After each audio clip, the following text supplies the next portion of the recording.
And we're going to begin in Afghanistan. There's less than a week to go before the deadline to complete evacuations. But the U.S. is telling its citizens not to go to the airport because of a security threat. It's urging Americans already there to leave. Panic's growing among thousands who are still trying to get onto flights. More than 88,000 people have been flown out of Kabul by the U.S. and allied forces since the Taliban's takeover. Well, let's speak to Charlotte Ballis, who's in Kabul for us. Just bring us up to date what the situation is like at the airport following these warnings. Yeah, we're getting more threats distributed around ISIL, different Western countries putting out alerts saying do not come to the airport because the threat of an ISIL attack is quite high. The Americans did put out a threat of that nature earlier in the week. Nothing has really eventuated. After that, the Taliban sent in their special forces to secure the perimeter, but still Western nations incredibly worried about this, actually telling their people not to come to the airport. We know about 1,500 US passport holders remain in Kabul who are meant to be evacuated. We understand that they're starting to do out of the wire, if you will, missions where they're sending helicopters to try and retrieve these people and get them to the airport because of these threats. The Taliban also saying to us, we're also at threat trying to secure the perimeter. We're also at threat to ISIL. We also understand that they've got a kind of new strategy to get people in, and we were witnessing this yesterday where they're putting people on buses, essentially pre-vetting them at different places around Kabul, checking that they've got the paperwork they need to get through, and then taking those buses as kind of a streamlined process to get past the Taliban. That had been working quite well yesterday, but then we understand last night that the Taliban started stopping some of those buses en route to the airport and checking people for documents there, whether or not some people said they didn't get through after that. But we understand that the US and the Taliban have a deal where the Taliban are under strict instructions not to let anyone through without a passport, without a green card, without verified documents. And there's some confusion about what a verified document looks like. Let's take a quick look at part of the wider situation. In the last few days particularly, we've seen pictures from people in Afghanistan struggling to get money out of ATMs and from the banks. And of course, there is a wider situation financially as well. Just talk us through what the financial situation looks like over the coming days for people.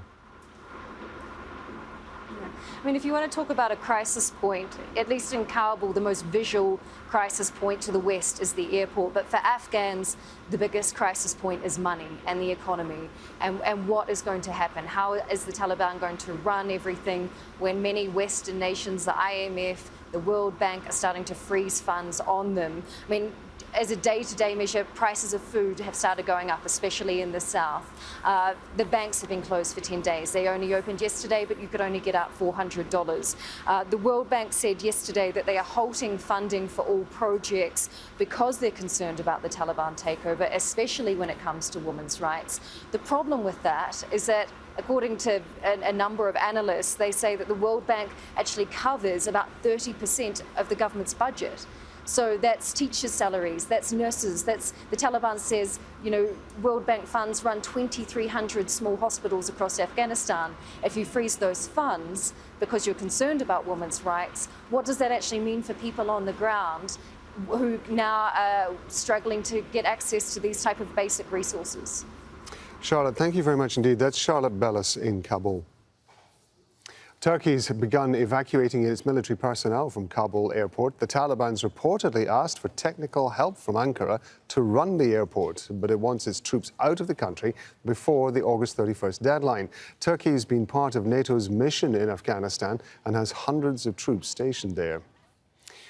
The UN Secretary-General says all steps are being taken to keep operations running as Afghanistan faces a mounting humanitarian crisis. The agency has airlifted some staff from Kabul to Kazakhstan, where a temporary office has been set up. Mike Hanna's got more from the United Nations. The UN says a third of its international staff have now been relocated from Afghanistan to its temporary base in Kazakhstan. In addition, it says a number of Afghan nationals have also been brought out of the country, though there are no specifics as to the exact number. The staff have been told to work from home unless it's necessary for them to go into UN offices to complete their work. The UN Secretary General held what is called as a virtual town hall with UN staff in the course of the day. He is said to have reassured them that the UN is doing everything it can to protect their safety, but he also says that it's necessary for the UN to carry on its activities in Afghanistan with a view to the mounting humanitarian crisis.